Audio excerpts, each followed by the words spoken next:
Hi everyone, Nate here. Just wanted to bring you a little video to show you how I make a hair rig. This is something I use for carp fishing and catfishing. You can actually put a worm on the hair if you want to. But this right here that you see in front of you, this is 20-pound spider wire braid. I'm just going to cut probably about a foot of that, maybe 14-16 inches. Then you just tie a knot in one end, like so.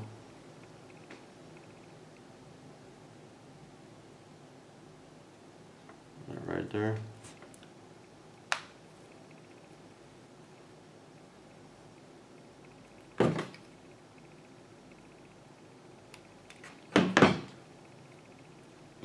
Cut that tag end off and then just melt it down.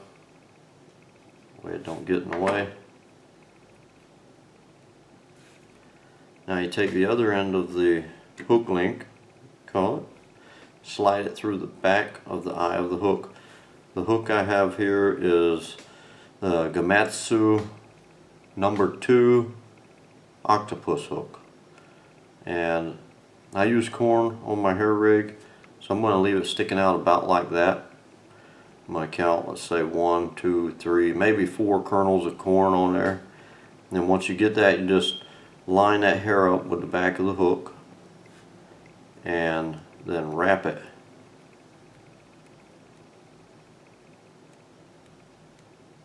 Like so. I like to take mine down a ways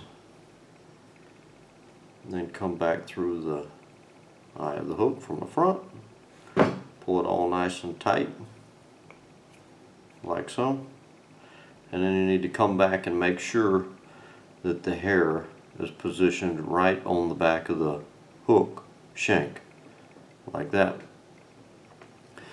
Now what I'll do is tie a swivel onto this end and it will be ready to tie to the main line. Usually I'll put a sinker up above that swivel and then a split shot behind that sinker. Usually 1 2-ounce sinker is enough to get the hook to set in the carp's lip without you having to actually snatch and set the hook.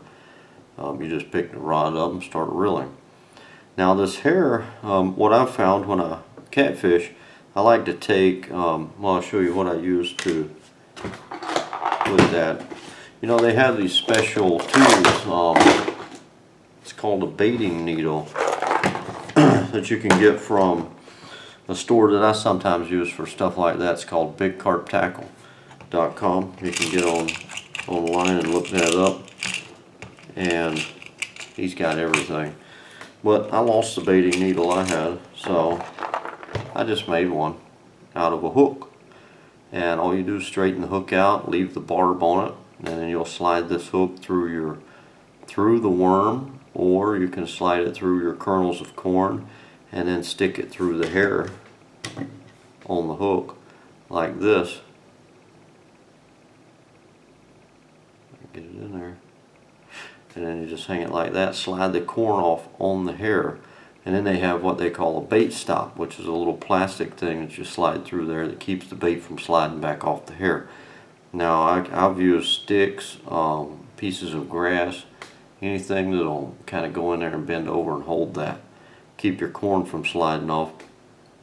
But now if you want to use a worm, the way you do it, you can take a whole worm if you want to.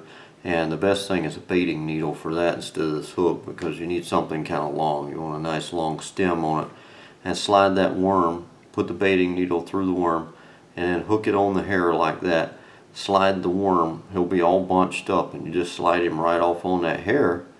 And then take your hair around like that with the worm on it, and just stick it over your hook like that right there. I don't know if you can see that. Just slide it over the hook, the end of the hair, and then the worm, he's stuck on there and he's just kind of bunched up on the back of the hook. And that keeps the gape open. That way you have a greater chance of actually getting the hook in the fish. Well, if he pulls on that thing, more than likely he's going to get that hook in his lip, rather than having the worm on the hook, which is then covering up the hook, and it's a lot harder to get that hook to just set in his mouth.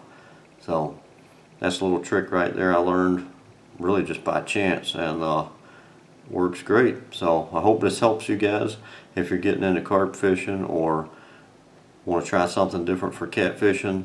I think you have a much better hookup rate with this rig